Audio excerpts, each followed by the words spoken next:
We've raised the bar. Learn firsthand from successful business owners and create your own path to success. I'm going to show you how great I am. It's time to hit the road to growth with team lead of the Enriquez Group, Realtor Vinny. Hi, you Road to Growth listeners. Today I got Martin Saenz. He is the managing partner and co-founder of Bequest Funds. Thank you, Martin, for being here. Yeah, Vinny, much appreciated. Thanks for having me on. So walk us through, what does Bequest Funds do? Yeah, so Bequest Funds is an income fund whereby we purchase performing mortgages from across the United States and receive money in monthly from homeowners on these properties, and we in turn pay our investors out on a monthly basis. Okay. Now, have you always kind of been into like the mortgage, real estate fields, or what's your background? Yeah, so I have a small business background, so I can talk about entrepreneurism all day. My wife and I founded a government contracting company in the 2000s, and we later sold that company. But in terms of real estate, I've been a buy and hold investor since 2009 and still manage a portfolio of commercial and residential properties, mainly in the DC area. However, I opened up a hedge fund that purchased mortgages from the secondary mortgage market in 2013. So the past 9 years, I've really just been focused on purchasing mortgages. So growing up, was your family in like kind of the entrepreneur mindset? Were they in real estate? I mean, where did this come from? Yeah, I mean, in terms of my parents, they were migrant workers actually growing up, so they didn't have the entrepreneurial bone, so to speak, and so they grew up poor. However, they kind of managed to work their way up. My dad, through the Marine Corps, gave him really a lease on life, and he was able to get a master's degree and work as a computer scientist. And so, they worked a job. My mom was a school teacher for 30 years. And so not so much the entrepreneurism. However, I kind of had it early on because I just did various activities, was always doing things for money, was always, selling candy at school, in middle school to kids for money. I was always working jobs and just kind of focused on money more than academics than I should have been, at least. What now? Talking about your parents being migrant workers and then accumulating enough funds for your father to go back to school. I mean, how old were you, like, kind of in this window of time? Yeah, so I was adopted actually when they were 30, about 30. Okay. Yeah, my sister and I were adopted. So yeah, I mean that's where it's at. But really, what kind of took me over the edge into entrepreneurism was getting fired from a corporate job. So I went and got an MBA and I actually got a second master's degree in project management. So I wanted to I wanted to go be a consultant. I wanted to be that high earning individual that everyone kind of longs to be, where you got the 6-figure salary and the benefits and all that. And what I found was that I was really horrible at corporate America. I didn't play politics well, and I just kind of wanted to be on my own and do my own thing. So end result, I got fired. I know.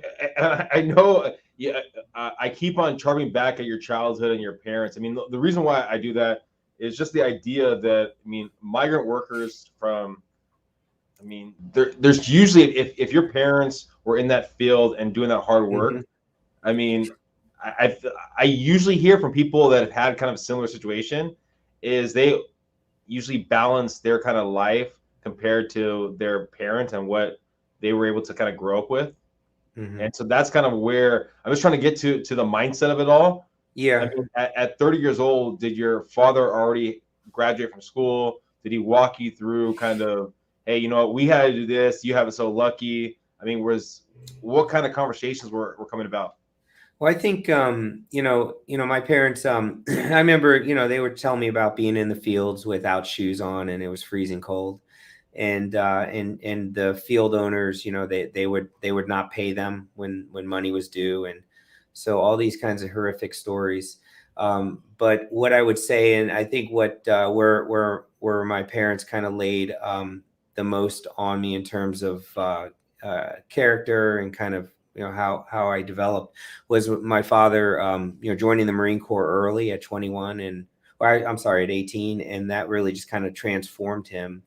And so a lot of those principles he learned in the Marine Corps, he kind of transferred to me, you know, waking up early, being prompt, having integrity, and yeah, just a lot of these kind of characteristics I've kind of later, you know, put into play as a business owner.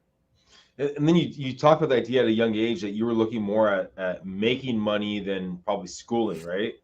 When Yeah. or why did you kind of push forward and go get your MBA? Was it internally? Was it something else? I mean, if you had that entrepreneurial mindset of making money at a young age, there had to be something behind the idea of schooling. Yeah, school, you know, K through 12 was a horrible experience for me in terms of, you know, I didn't learn. I'm kind of like buggy in nature. So I couldn't just sit there and just memorize content. It's just not how I learn. I learned by doing, I learned by being active. I learned by being kind of engaged, being motivated financially. It's just how I always was. And so, you know, school was about, you know, spelling bee contest and things like, and it just wasn't my thing. Plus, I've always been collaborative. I like to work with other people, and you know, schooling doesn't really foster that, especially in the public school setting. So, so I think I got out of that and then went into college, and I majored in philosophy for undergrad. So that really opened me up because I'm more of a humanities type person. You know, just how I think of things, I'm naturally curious. So I just took up a love of learning from that point on. What did you have any thoughts of not going to college and just trying to go into the business world or start something? Did you ever have that idea of kind of weighing it out? So I have no regrets on the philosophy degree because it really got me engaged with the humanities and opening my mind to just thinking differently.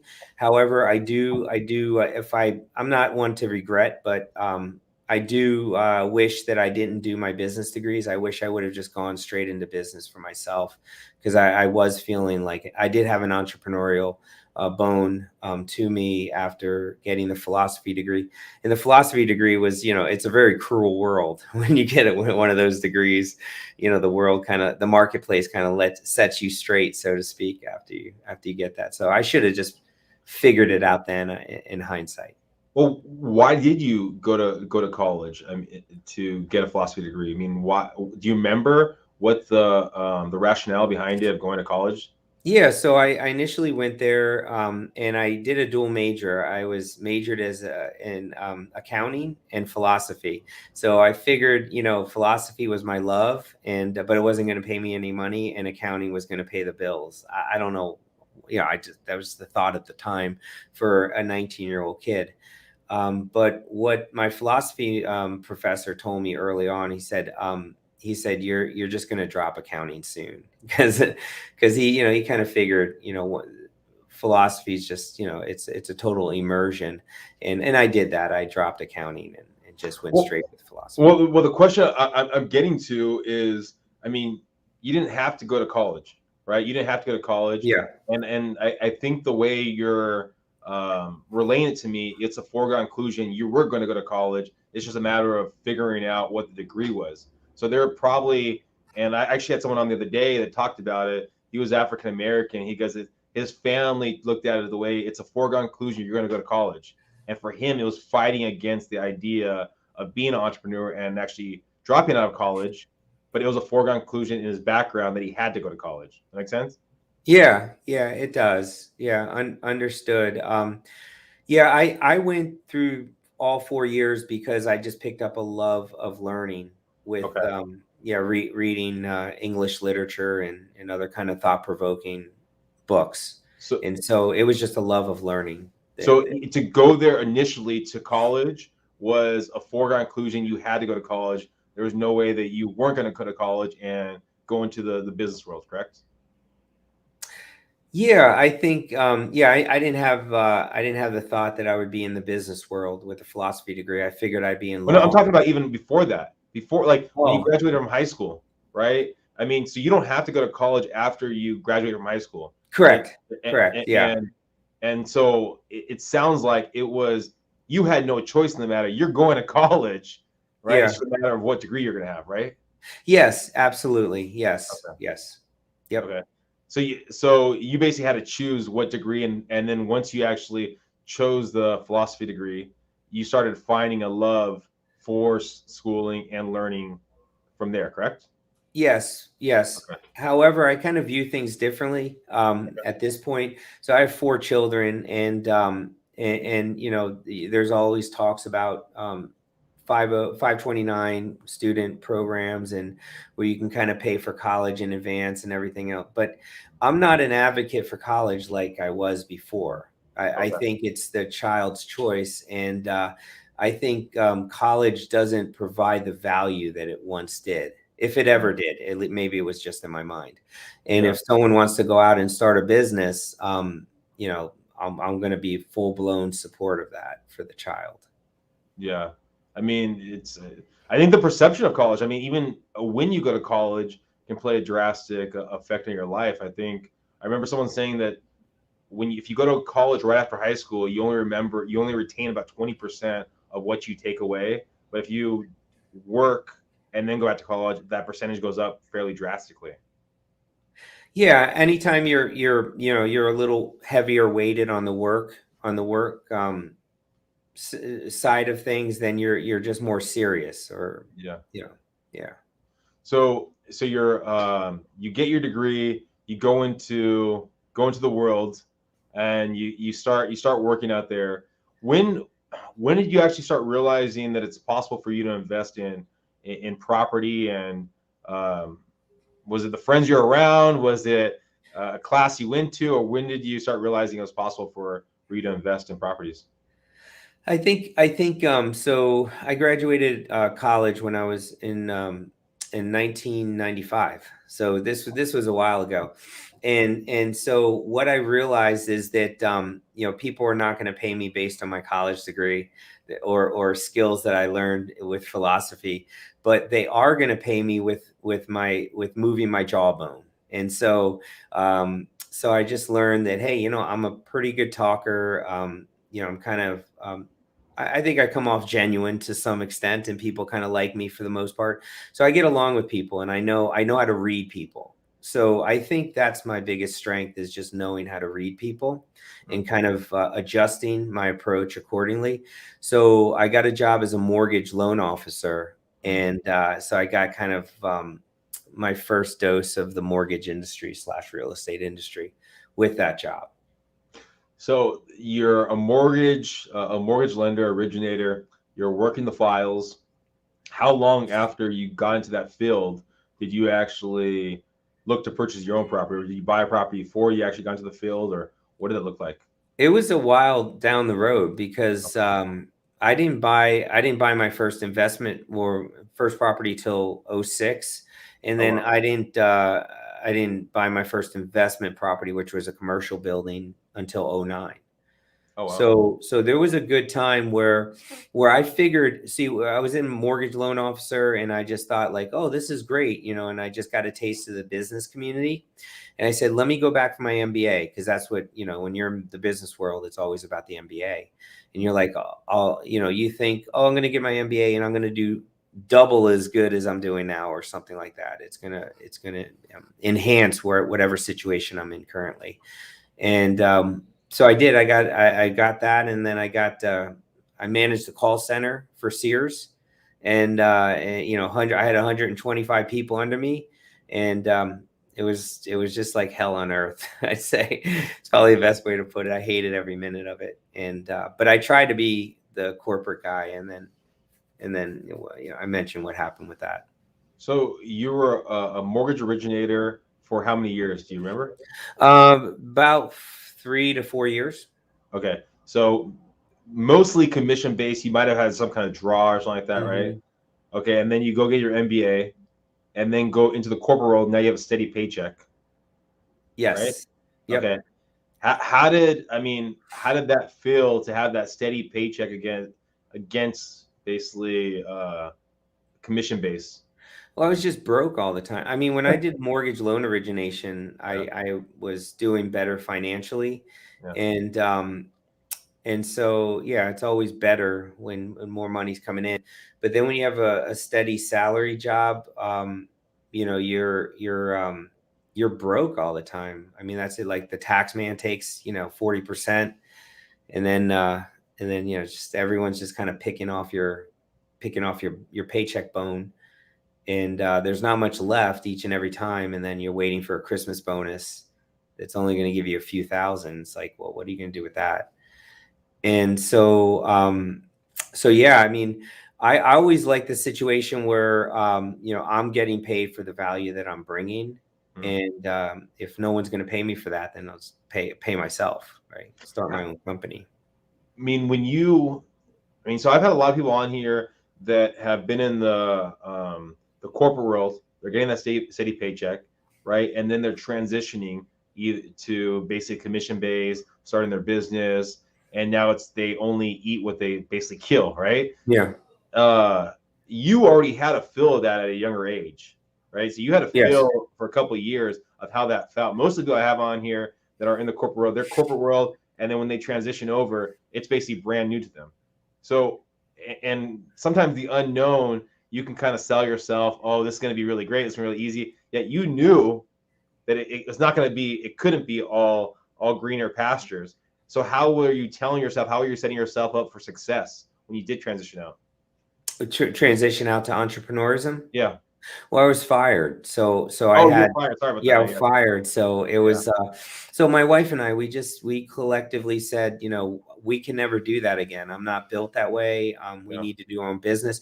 My wife had already been reading, you know, Kiyosaki books. And so she was already of the mindset, like, let's just do something for ourselves.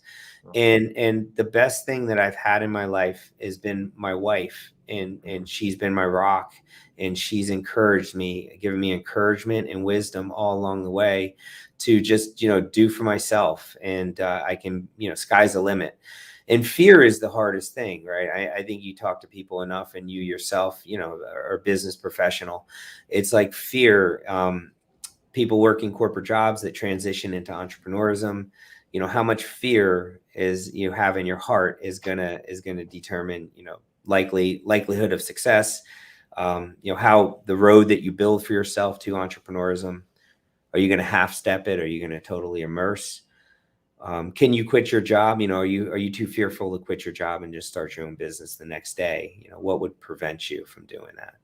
Do you think if you didn't get fired that you would have left or gone on the path you're on? Yeah, I would have been there. I would have been there because yeah, I mean, you know, it's interesting, you know, so many, I forget what percentage. I was reading this the other day. It's like a huge percentage of people that have jobs in this country hate their jobs in the US. Yeah. And so what is preventing those individuals from leaving and doing something else, either self-employed or getting a new job? It's fear. I'd say it's just fear. So the ones that overcome the fear are the ones that, and put in the work, right? Overcome the fear and then put in the work. Those are the ones that win, so to speak, if, you know, if you can kind of put it that way. Yeah, no, I mean, I think the unknown is always fear. I mean, the unknown of not where the next paycheck's going to come, the unknown of a lot of things. Was there ever a point in building your business, right, that you thought about going back to the corporate world or trying to find, never going back? Okay. No, my wife would tell me that she would sleep in a car with me under a bridge. Wow. And so that's the level of commitment we had. You know, I think at that point I said I would, and this is not criticism to anyone who has a hot dog stand, but I used to say I would operate a hot dog stand before I'd go back to a corporate job. I mean, that's how much of a, you know, disdain I had for it. So it's almost like you have to be so sick, right? Like you're Yeah. that person that's in an abusive relationship. I don't know, like it's Tony Robbins on you, but like, you know, and then you hate it so much, and just the thought of it is just repulsive. I mean, And the tough part about it, I mean, I've had people on this that have been in abusive relationships, and when you're in that relationship, in that job, whatever it might be, that mindset of you kind of need it. You're not good enough for something more, and so you yeah, start looking down upon yourself. I guess for yourself is once you found some level of success, you basically knew that you're good enough. You could make it. And I guess, right? yeah, yeah, and it's very there's so many parallels. I mean, you know, it starts with like building a new inner circle for yourself. Like, who are you spending time with at work? Are they bitching and complaining all day? Are they, you know, distracting you from keeping focused? Or are they people that are kind of uplifting and giving you words of encouragement? Like, who do you spend time with offline? Kiyosaki, I'll bring it back to Kiyosaki because, you know, he's the man. You know, he changed my life when I read Rich Dad Poor Dad. But, you know, he always talks about, you know, what you do in your off time will determine who you are as a person. And so not when you're at work, but how are you spending time outside work? You know, are you still disciplined? Are you still, you know, are you still kind of moving forward? Are you reading books? Are you educating your mind? Or are you goofing off? You drinking at the bar, happy hour? Are you, you know, goofing off with people and so on? Yeah, no, it's true. I mean, man, who was it? Jim Rome. He talks about the similar idea of, I think when he was younger, he looked at two people that were both working, I guess, and one was making more than the other one. And he just had ideas, basically the value that you put inside yourself is the Yeah. value you're getting back. And, you know, that you can make more money just by putting more value into yourself and working on yourself. And yeah, no, I totally agree. Oh yeah, everything's value driven. Like, you know, with employers, I mean, anybody who works a job can, if you put some thought into it and you have a reasonable employer, you know, you can think of ways to bring more value to that individual. And Jim Rome is like, that's what he's all about. He's all about the value mission and bring more value. That's why Johnny's getting paid, you know, 10 times more than Jack and so forth. Exactly. I mean, so in building your company, I mean, what has been the biggest learning curve? What has been the biggest hurdle for you? I'd say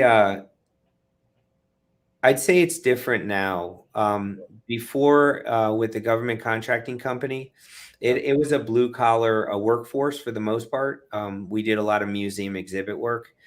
And so the structure, the toughness there was you had to have a lot of structure. You had to be rigid. You had to, you know, someone would come in, you know, drunk, or someone would come in, you know, not come in, or something like that. And so you had to have a lot of structure in place, you know, do the culture thing, you know, have a good culture and all that and everything else. And now as I'm kind of building, there, huh? What's that? But the margins are pretty good there. Government work. It's federal contract. Yeah, yeah. Uncle Sam is the the biggest buyer of goods and services in the world. If you know what you're doing and you can sell on a prime level, it's highly lucrative. But understand that it's very taxing because you're dealing with bureaucrats all day. It's before I got into real estate and started building this brand, I was part of a construction company, and they had 8A set aside, small business, those kind of things, and the margins were just, Yeah. So and you have to be, if you're 8A, I mean, you're going to be the prime contractor, and that's where you have to be. And because the closer you are to the end customer, the more profitable your business is going to be, regardless of the industry. That's always the case. So there's a lot of tier 2, tier 3 players, and they never see the end customer. They never engage or build the relationship with them. So you're just beholden upon the scraps that the prime contractor gives you. Well, that's interesting. We'll put it. I've never heard anyone say that before. So the closer you are to the customer, the better the margins you're going to be. I wrote a book on it called Secrets to Winning Government Contracts. And that I wrote a book about my experience with selling to the federal government as a prime federal contractor. Yeah. And that book sells more than the 4 other books I wrote on the mortgage note industry. So everyone wants to sell to Uncle Sam. What's the name of that book? Secrets to Winning Government Contracts. Okay. Yeah, I mean, I'll make sure that's in the show notes, all the different books you have, so we can make sure. Well, so buying notes on the secondary market. I mean, where did that idea come from? So, having kind of gone through selling the government contracting company in 2013, buy and hold investing since '09, I got to the point where the buy and hold investments didn't produce the cash flow that met my financial aspirations. I mean, it's a great annuity play. You have all these 15-year mortgages on commercial property that, by the way, are almost all paid off, if not paid off right now for me and my wife. So great play financially. However, the monthly cash flow is where it's at. So I made a transition in my life where I just said, look, I want to build more freedom of time in my life. That's what's more significant to me. So that's it. Before that, I think I was more superficial. I was more about the money. I was more focused, like I'm making money. But then I wasn't feeding my soul. I was spiritually, and I wasn't, being the best husband that I could be. We just had a child. I wasn't being the best father because I wasn't there enough, or I was doing proposals till midnight or something like that. So no more of that. I said, I want to build freedom of time in my life, and I want to do something of service to others. So I got into the mortgage note industry buying mortgages that were distressed. Homeowner hadn't made a payment in 4 or 5 years. I would get on the phone. I would say, hey, look, you're supposed to pay $500 a month. What happened? Oh, I had a divorce or I had a health issue. Okay, great. Well, understood. All that is everything better now? Oh yeah, it got better 2 years ago. Well, 500's owed. Can you do 400? Oh yeah, I could do 400. And say, well, since I bought the mortgage loan at a discount, I'm able to make concessions to help the homeowners stay in their homes. So my whole mission for the past 9 years has been to help homeowners stay in their homes with payments they can afford while making a profit for my company. And that's my whole world. And then from that, we launched a new fund called Bequest Funds last year, whereby before it was private. So past 9 years, it's a private hedge fund. Just myself, my partner own it. And so now we said, well, let's open this up to investors. So we launched Bequest Funds, the income fund, and whereby we're bring on accredited investors and pay them out on a monthly basis. With so when you're originally buying the note at, a lower price, were you only buying the first position, or were you buying second? First and second.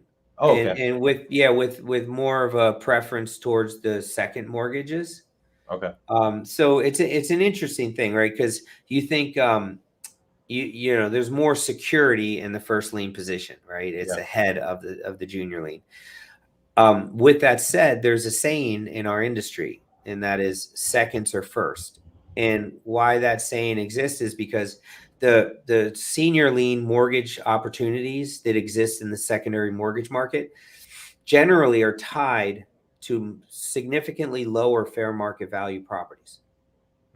So you may find $100,000, first mortgage, and you're like, great, that is in first lien position. There's no back taxes, no tax lien, tax liens on the property. I'm in the catbird seed and I'm good to go. Yeah, but the property is only worth 125. And by the way, in that neighborhood, if you have to foreclose and take back the property, that property owner may leave with the HVAC and all the copper and everything else. And so now that $125 is now looking like 65. Sold at the auction. And so you have those scenarios that exist that are very prevalent in the senior lien space. But the average fair market value of the property, held as collateral against the mortgage notes we buy is $311,000. So this is a good property in suburbia or tertiary markets across the United States, in HOA type communities. and you tend to get a better quality homeowner and a better quality property as a result. And you still have full equity coverage. I mean, Yeah. our mortgages are, all have full equity coverage. So if we do have to foreclose, which we do everything not to foreclose, we'll have equity coverage back in our position. Where do you, and I know your mission, I guess your goal has been to buy the note at a lower price and then assist basically the homeowner at a lower price. I mean, if we're talking, let's say in 5 years from now, I mean, where are you going to be? Where's your company going to be? Yeah, so we're just growing. I mean, we have two sides of the business. We have the private hedge fund side, which buys the distressed mortgages and helps the homeowners, as I mentioned. While we make profit, we're in business from making money. And then we have the Bequest Fund side, which only buys performing mortgages throughout the United States. So these mortgages are already vetted and performing when they come into Bequest Funds, and we pay out our investors. So I would say, in 5 years, I would just, 5x, 10x where we're at now. We're just growing both sides of the business because that's where all our systems are built for. Mm-hmm. And we want to keep focused, right? Jim Rome, right? Our guy, keep the main thing. And that's what we're doing.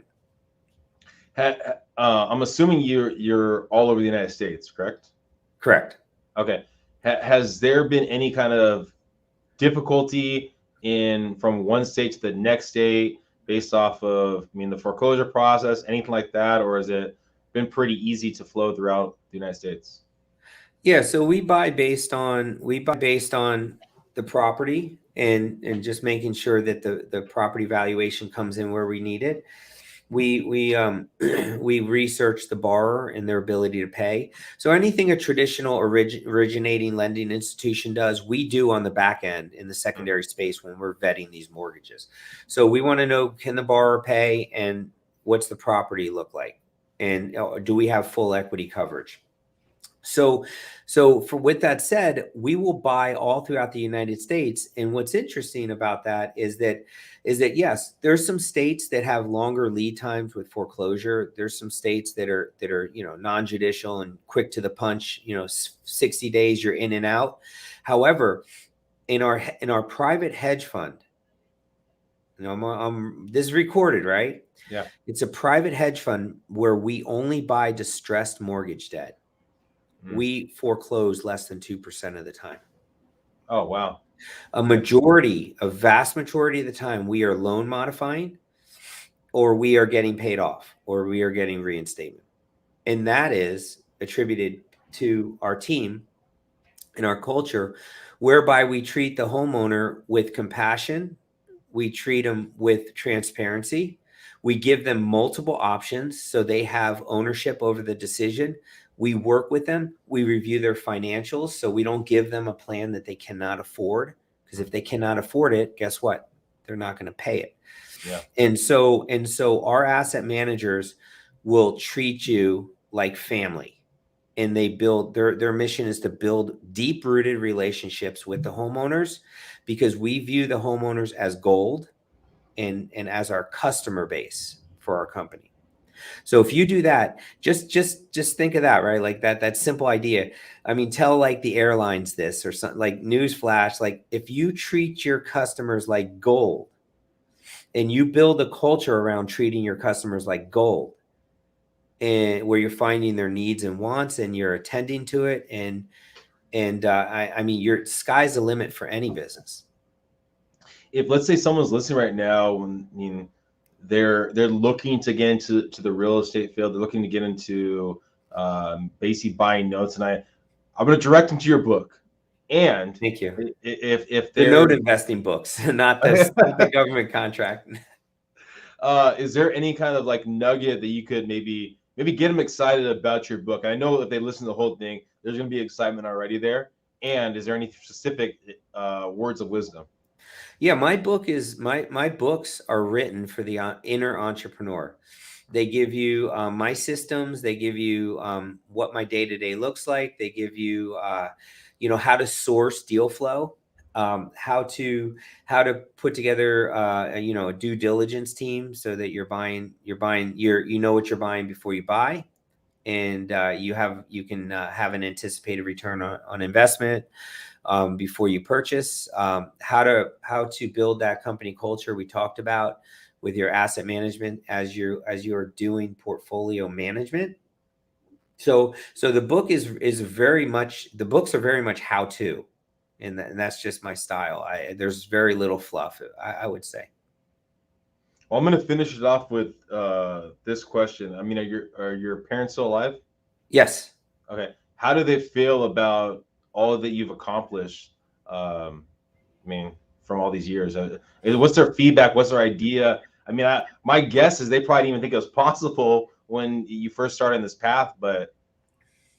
Yeah, I just would say that, God bless them for the life they've lived, and kind of, raising this knucklehead of a son. They're accredited investors, and they're in our fund. And Nice. so that means that's just awesome. I mean, that's a kind of an awesome kind of ending to, I mean, the story's not ended, but I mean, that's just kind of a great point to be in, where, from migrant worker to accredited investor. I mean, what are the odds? And for them to be in the fund and kind of celebrate the successes of Bequest Funds. And so when we say it's a family fund, I mean, I got my aunts in the fund. I'm deeply invested in the fund, as well as my partner. So we're all code red committed to what we're doing here. Well, thank you, Martin, for being on the podcast, The Road to Growth. Everyone listening, please subscribe. Go get Martin's book. We're going to make sure it's in the show notes, all 4 of the books. So you can, if you want to get some government contracts, and you're in the construction business, I mean, it takes a little while to get yourself together, but if you can get government work, it's fantastic. And I mean, all the other books, I know I'm going to be looking, and I'm going to have a tough choice on my hands to see which one I start with. Oh, goodness.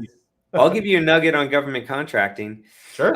Start with a search of government facilities in your local market, Air Force bases, various DoD installations, civilian agencies, and go approach them with a 1-page capability statement, which I talk about in Secrets to Winning Government Contracts, and try to get micro purchase work. So that's work that they can purchase with their credit cards, where they don't need to get authorization and they can spend as much as they want. But what that will do is they'll build your past performance with those agencies and help you, parlay that into larger contracts. Love it. Well, thank you guys. Please subscribe to The Road to Growth. Tell your friends, but more importantly, go get one of Martin's book. And then once you get one, get the next one, the next one, the next one, so on and so forth. But thank you guys. Please subscribe, please share, and have a great one. Thanks, Vinny.